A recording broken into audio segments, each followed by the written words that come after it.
नमस्कार दोस्तों, एक और इन्फॉर्मेटिव वीडियो में आप सभी का स्वागत है। और आज की इस वीडियो में आपके साथ जानकारी शेयर करने वाला हूँ बहुत ही इंपॉर्टेंट मेडिसिन के बारे में, जिसका नाम है मेट्रोजिल टैबलेट, जो कि आपको 400 mg 200 mg में इजीली मार्केट में मिल जाती है।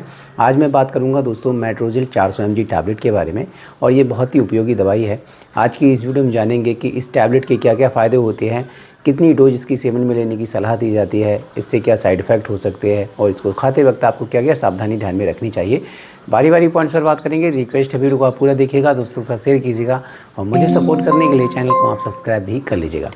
सबसे पहले मैं बात करूं दोस्तों मेट्रोजिल टैबलेट के कंपोजिशन के बारे में, तो इसमें एकमात्र दवा होती है जिसका नाम है मेट्रोनिडाज़ोल दवा, जो कि 400 mg होती है। एमआरपी की अगर मैं बात करूं तो एक स्ट्रिप में 20 टैबलेट है, और 20 टैबलेट की करंट एमआरपी है 34 रुपये 4 पैसे। एक टैबलेट की जो कॉस्ट है वो 1 रुपये 70 पैसे के आसपास निकल कर आती है, और इसको जेबी केमिकल कंपनी के द्वारा प्रमोट किया जाता है। ये बहुत ही उपयोगी दवाई है। ज़्यादातर लोग इस दवा का जो उपयोग है लूज मोशन के ट्रीटमेंट में करते हैं। बाकी आज हम जानेंगे कि इस टैबलेट के क्या क्या फ़ायदे हो सकते हैं। सबसे पहले मैं आपको जानकारी दे दूं, इसमें जो दवा ऐड की गई है जिसका नाम है मेट्रोनिडाज़ोल, ये एक एंटीबायोटिक दवाई होती है, और इसके बहुत उपयोग देखे जाते हैं। ये बैक्टीरियल इन्फेक्शन को दूर करने के साथ साथ पैरासिटिक इन्फेक्शन को भी दूर करने के लिए काफ़ी उपयोगी मानी जाती है। तो अगर किसी को ब्रेन इन्फेक्शन है तो ब्रेन इन्फेक्शन के ट्रीटमेंट में भी इसका उपयोग कराया जाता है। साथ ही साथ अगर किसी को बोन इन्फेक्शन है, हड्डियों में अगर किसी के इन्फेक्शन हो गया है, उसको दूर करने के लिए भी इसका उपयोग बताया जाता है। इसके अलावा पैर में अगर अल्सर हो गए हैं तो अल्सर के ट्रीटमेंट में भी इसका उपयोग कराया जाता है। पेट में अगर किसी का अल्सर हो जाते हैं उसके ट्रीटमेंट में भी इसका यूज़ कराया जाता है। महिलाओं में अगर पेल्विक इन्फेक्शन की प्रॉब्लम हो जाती है तो उसके भी ट्रीटमेंट में इसका यूज़ कराया जाता है। साथ ही साथ अगर किसी को यूटीआई इन्फेक्शन हो जाता है, पेशाब में जलन की समस्या हो जाती है, तो उसके ट्रीटमेंट में इसका यूज़ कराया जाता है।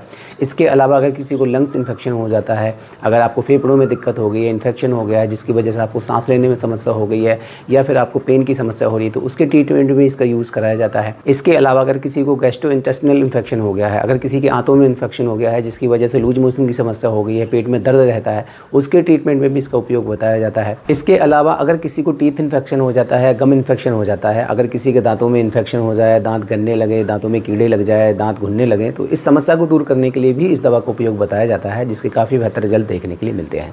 तो मेट्रोजिल टैबलेट का जो उपयोग है ना केवल लूज मोशन के ट्रीटमेंट में किया जाता है, बल्कि बहुत ऐसे इन्फेक्शन होते हैं जिसके ट्रीटमेंट में इस दवा का उपयोग कराया जाता है, और इसके रिजल्ट भी काफ़ी बेहतर देखने के लिए मिलते हैं। पर इस दवा का सेवन करते वक्त आपको कुछ सावधानी है जो हमेशा ध्यान में रखनी है, क्योंकि ये एंटीबायोटिक दवाई है, तो आपको हमेशा प्रॉपर टाइम और प्रॉपर डोज में ही इसका सेवन करना है। क्योंकि अगर आपने इसको प्रॉपर टाइम या फिर प्रॉपर डोज में सेवन में नहीं लिया तो मे भी हो सकता है कि आपने लूज मोशन के ट्रीटमेंट में इसका यूज़ किया था, आपको एक टैबलेट खाने पे इसके फ़ायदे हुए, दूसरी टैबलेट आपने खाना पसंद नहीं की, आपने डोज प्रॉपर नहीं ली, तो इससे आपकी बॉडी में रेजिस्टेंस होने के चांसेस रहते हैं। फिर अदर कंडीशन में अगर कभी भी आपको ये दवाई प्रिस्क्राइब की जाती है तो इसके बेहतर रिजल्ट देखने के लिए नहीं मिलेंगे। मे भी हो सकता है कि ये दवा आपको फ़ायदे भी ना करे। तो ऐसा आप कभी भी मत कीजिएगा। हमेशा आप इसको प्रॉपर डोज में सही ढंग से इस्तेमाल में लीजिएगा, और बिना डॉक्टर की सलाह के आपको इसका इस्तेमाल भी नहीं करना है।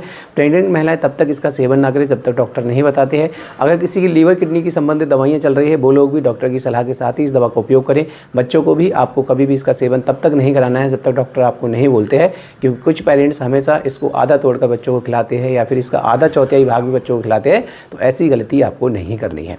बाकी बात करें इसके साइड इफेक्ट की, तो अगर आप इसको ओवरडोज में गलत तरीके से सेवन में लेते हैं, नौसिया वॉमिटिंग जैसी समस्या आपको हो सकती है, एब्डोमिनल क्रैम्प की प्रॉब्लम भी आपको हो सकती है। इस बात का आप ध्यान रखिएगा। जानकारी पसंद आई तो वीडियो को लाइक करना, शेयर करना। धन्यवाद दोस्तों।